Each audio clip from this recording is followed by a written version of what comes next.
Hello, welcome to my project. My name is Taylor Summers, and I'll be taking you through Is Education a Right?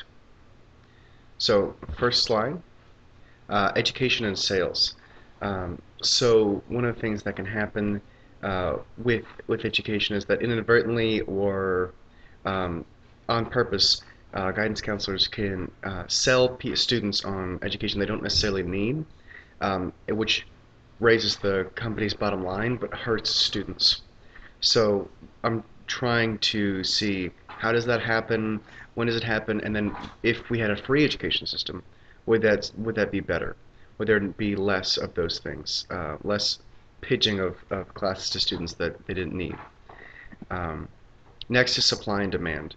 So obviously with free education, one of the issues is that if it's free, then all the people who aren't going to school because of the money would now have the option to do that, which is great, but it might be very taxing on the resources that we currently have as an education system, as a country, and then paying for all those too is very difficult. So supply and demand, and how does an increase in demand affect the quality of the supply? Do we have more and more students packed in to classrooms, even though that's maybe not the best thing for the students, but just because we need to get more in? Um, and so these are really good questions, and most of them could be answered with this case study done on Romanian education. And there was a big shift in Romanian education's supply and demand. And so we can look at how they've charted that and start to see like what happened for them when the demand increased. Did the supply stay the same, less, more? Because now that there is more of a demand, their suppliers can now start producing more. Like what is the relationship here? And so I think we can use that quite effectively.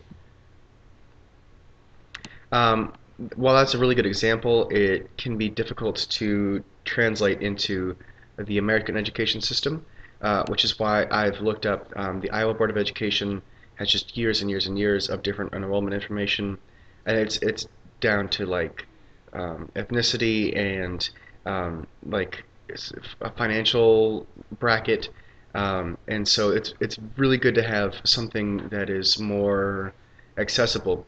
Obviously, Iowa's in America has a very similar system to us in Florida, simply by virtue of being American. And so this can be very helpful in determining um, what is good, what works for America, and what works for excuse me, foreign nations. Because obviously, like Sweden may have a good system, but their system may not work for America because of just whatever reason. Um, so while we have foreign examples and domestic examples, I think it's nice to get a global perspective because America is a leader of the world in a lot of things. There are a lot of people have influence that are influenced by what America does, and so if we make education a right, we make that free, um, then a lot of the country is going to follow suit. And so I think it's vastly important that we look at education from a global perspective, which is why I have pulled World Bank's information on enrollment rates in primary and secondary school. Secondary school being more relevant to us because primary school is considered um, necessary, even if most or a significant portion of third world country inhabitants don't go to primary school.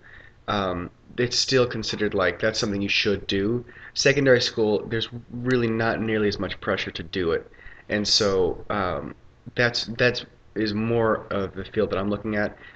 Should college be a right? Because at this point, primary education is already a right. It's already free, and the government pays for that.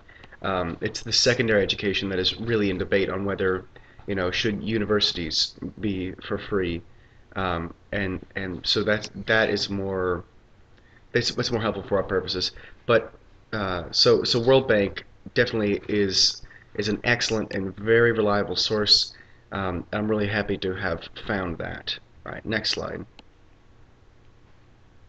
So one of the things that we need to look at is is how does our education system stack up to other countries' education systems? Is ours better because ours costs money and therefore we can now afford the cutting edge of of educational technology, or is it because it's too heavily, there's too much red tape, and so, or is it the fact that because it's capitalist, all these competing companies um, are actually hurting each other rather than helping each other because they could be working together towards a goal.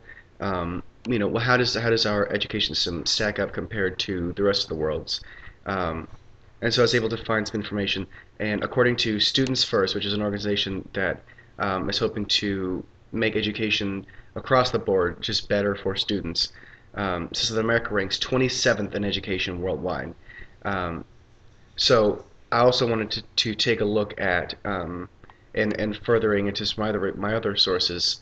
Um, how does how does America stack up against education systems that are free versus education systems that are capitalist?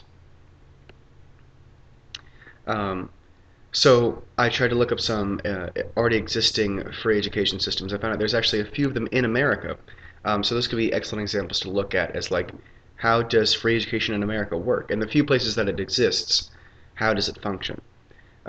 So there's Udacity, Udemy, and Coursera, which are all online programs that offer free education classes, quizzes, and then I think Udemy is just like a how-to guide. So the internet is an excellent place to find free education. Um, and there's actually, like I said, there's a couple places where there's actually a collegiate education that's being provided for free. So very, very interesting, and definitely very relevant to my paper. One of the other things that I wanted to discuss is that the opportunity cost of education. So one of the things is that I know a lot of students when debating things will look at, well, what are we already spending on that thing, and then if we made it, if we change the rules or whatever, then how much more money do we have? I know a classic example of this is that if we stop the war on drugs, we could then use that money towards you know education or feeding the homeless or something like that. Um, it's a little silly, but um, and one of the things is that in our education system, because takes so long, and because a lot of people don't have the money to do it, they'll turn to diploma mills, and diploma mills essentially just give you, like, it makes you look like you went to college, but you don't actually go or learn anything. And so we have a special FBI task forces to take care of this. Um, and so we spend lots and lots of government dollars to take care of that and to try to shut those down. Then there's the cost that those take away from our education system, because that's $700, $800 that they're not spending on school, that they could have been spending on school if they hadn't just taken the easy way out. So there's lots and lots of opportunity costs involved here, with education costing money, that wouldn't necessarily exist if education was free. Now, that being said, there's a whole bunch of other separate opportunity costs to consider when education is free. Um, but you should need to consider whether or not this is the right thing to do based on what is it costing us currently, and can we afford that? All right, next slide. All right, pros and cons. So there's a lot of ups and downs, like I talked about, with opportunity costs on either side, and benefits on either side, and drawbacks on either side of education being a right, education not being a right, and education just being something that you were allowed to pursue, rather than something that's guaranteed to you. Um, so there's an organization called Economics Help, and it discussed the pros and cons of free education. Um, One example they talked about is that you have equal opportunity, but that could also flood the market with degrees, which makes them useless. It's kind of this age-old trying to use alchemy to turn regular metals into gold, and it's like, well, if everyone has that, then gold is meaningless. So it's an interesting system where it's like we need lots of college graduates, but not too much. So we need to consider, is this equal opportunity going to devalue the education that they get? and so it's not going to mean anything. And so at the end of the day, we're not really helping anybody. We've just wasted their time and spent lots and lots of money. One of the things that we need to discuss is, do we need free education? Is there a necessity for it in America? Because there's lots of things that sound really nice and would be excellent to have in a perfect world, but we don't necessarily need them, especially on a government level. Um, so the organization Education Dive discusses the programs and grants that we already have, and that like the opportunities that we have for low income or people without the ability to go to college otherwise to do so through government grants and scholarships, different programs, private sector scholarships.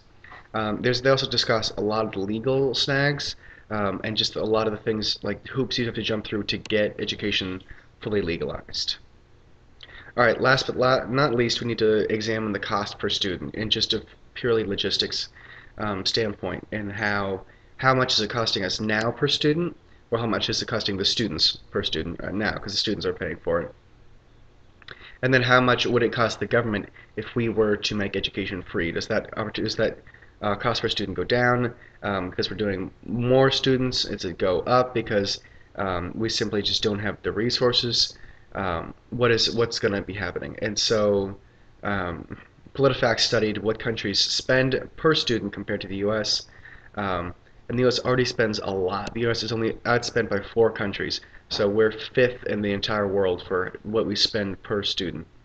Um, and so one of the things that what I'm going to discuss about in my paper is that the measures that can be taken to increase efficiency and to reduce the cost as a preventative against making education a right and making education free. But if we just make education more accessible rather than totally free, and help defer some costs rather than just throw the costs onto the government. All right, thank you. I hope you've enjoyed listening to my presentation. I've been Taylor Summers, and I hope you have a great day.